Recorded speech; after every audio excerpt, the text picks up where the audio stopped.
پہلا آدمی امام عادل، عدل کرنے والا امام. امام سے مراد یہاں حکمران بھی ہے، سربراہ بھی ہے. گھر کا سربراہ ہو، ملک کا سربراہ ہو، ادارے کا سربراہ ہو، کسی جامعہ کا سربراہ ہو، کسی گاؤں کا سربراہ ہو. وہ پنچایت کا سربراہ بھی ہو سکتا ہے، وہ گاؤں کا چودھری بھی ہو سکتا ہے، وہ علاقے کا ناظم بھی ہو سکتا ہے، وہ محلے کا کونسلر بھی ہو سکتا ہے، وہ ملک کا وزیر اعظم بھی ہو سکتا ہے. کوئی کسی پوسٹ پر بیٹھا تھا اور اس کے ماتحت کچھ لوگ تھے.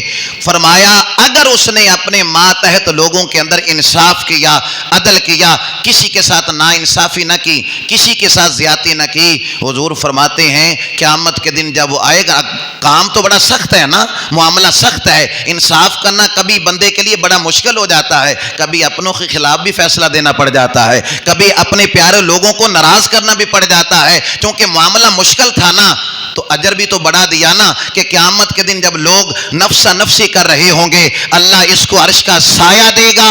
قیامت کی سختی بھی اسے نہیں ہوگی، حساب کتاب کی فکر بھی اسے نہیں ہوگی.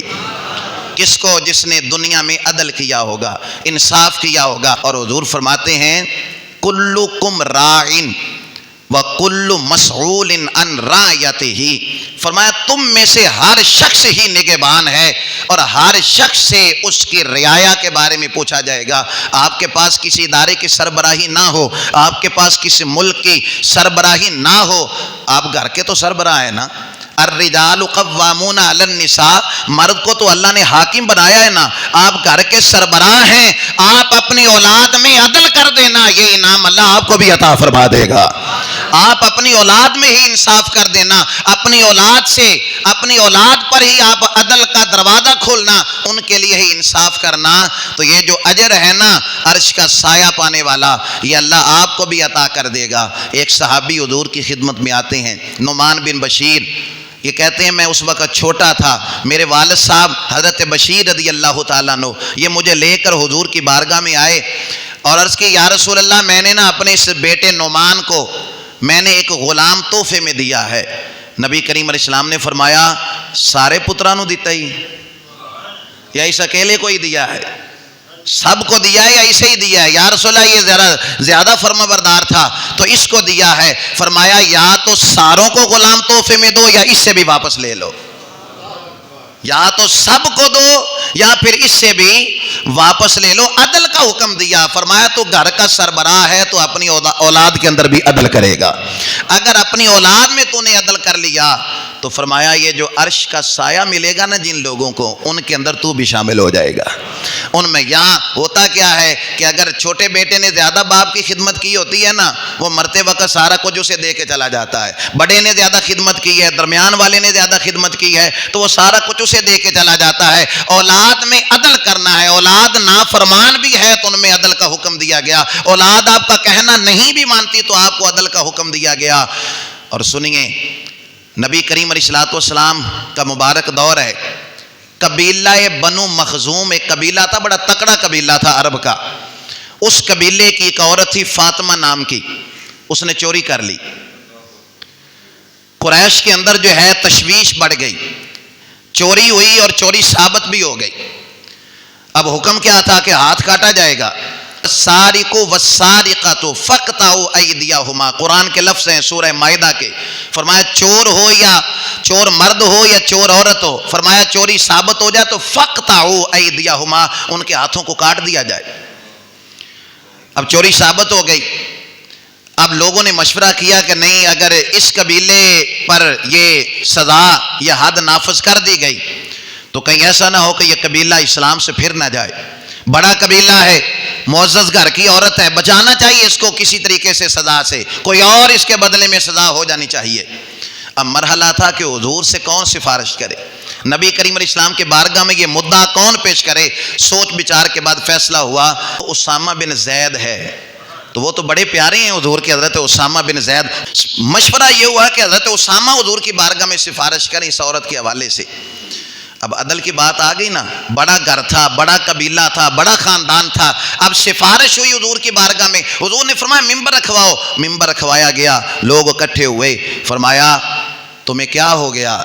تم اللہ کی ایک حد کے بارے میں مجھ سے سفارش کرتے ہو، اللہ کے ایک قانون کے بارے میں مجھ سے سفارش کرتے ہو؟ سنو، تم سے پہلے لوگ اسی لیے ہلاک ہو گئے کہ ان کا تکڑا آدمی، ان کا جب کوئی طاقتور آدمی جب کوئی گناہ کرتا، کوئی جرم کرتا تو وہ اس کو چھوڑ دیتے، جب کوئی کمزور آدمی، جب کوئی ماڑا آدمی، جب کوئی کمزور ضعیف، جب کوئی ایسا شخص گناہ کرتا، جرم کرتا تو اس پر حد نافذ کر دیتے۔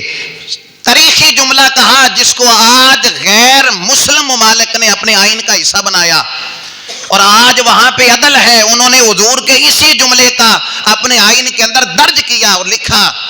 حضور فرماتے ہیں لو ان فاطمہ بنت محمد سرقت لقطعت یدہا، فرمایا سن لو، اس کی جگہ پہ اگر میری سگی بیٹی فاطمہ بھی ہوتی، چوری ثابت ہوتی، میں اس کے بھی ہاتھ کاٹ دیتا۔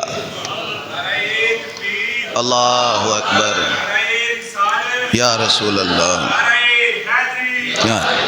اسی لیے مولا علی نے کہا تھا معاشرے کفر سے چل جاتے ہیں لیکن ظلم سے نہیں چلتے، معاشرے قائم رہتے ہیں عدل کے ساتھ، انصاف کے ساتھ۔ جن معاشرے میں سارا یورپ، اکثر یورپ کے جو علاقے ہیں وہ غیر مسلم لوگ ہیں، غیر مسلم، لیکن وہاں پہ عدل ہے، وہاں پہ انصاف ہے، وہاں کی عدالتیں آزاد ہیں، وہاں پہ امیر و غریب، تکڑا ماڑا سارے ایک جگہ پہ کھڑے ہو کے اپنا مدعا بیان کرتے ہیں، وہاں انصاف ملتا ہے۔ اس لیے وہ کافر ہونے کے باوجود ہم سے آگے جا رہے ہیں، اس لیے کہ وہاں پہ انصاف ہے، وہاں پہ عدل و انصاف کا بول بالا ہے، اور یہاں مسلمان بسنے والے، ایک نبی کا کلمہ پڑھنے والے، ایک اللہ کو ماننے والے، قرآن پر یقین رکھنے والے، آج وہ 20 سال کے بعد، 30 سال کے بعد مقدمے کا فیصلہ ہوتا ہے، بندے کی رہائی ہوتی ہے، پتہ چلتا ہے وہ تو جیل کے اندر ہی دنیا سے چلا گیا تھا۔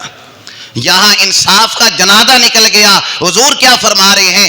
امام عادل، اللہ دے عرش دا ٹھنڈا سایہ لینا جے تو پھر دنیا میں عدل کر کے آنا، پھر انصاف کر کے آنا، پھر کسی پر زیادتی نہ کرنا، پھر کسی کے حقوق کو غصب نہ کرنا، کسی کی جائیدادوں کو ہڑپ نہ کر جانا، انصاف کرنا، انصاف کرنا اور مظلوم کے ساتھ کھڑے ہو جانا، انصاف کا بول بالا کرنا۔ میرا وعدہ ہے جب لوگ نفسا نفسی کر رہے ہوں گے نا، چھاؤں کی تلاش میں پھر رہے ہوں گے نا، میں نبی تم سے وعدہ کرتا ہوں عدل کر کے آ جانا۔ تم ملک کے سربراہ ہو، تم صوبے کے سربراہ ہو، تم علاقے کے سربراہ ہو، تم گاؤں کے سربراہ ہو، تم محلے کے سربراہ ہو، تم خاندان کے سربراہ ہو، عدل کرنا۔ جتنے بھی تیرے ماتحت آ جائیں عدل کرنا، تیرا نبی تجھ سے وعدہ کر رہا ہے۔ لوگ نفسا نفسی کر رہے ہوں گے اور اللہ تجھے اپنے عرش کا ٹھنڈا سایہ عطا فرما دے گا۔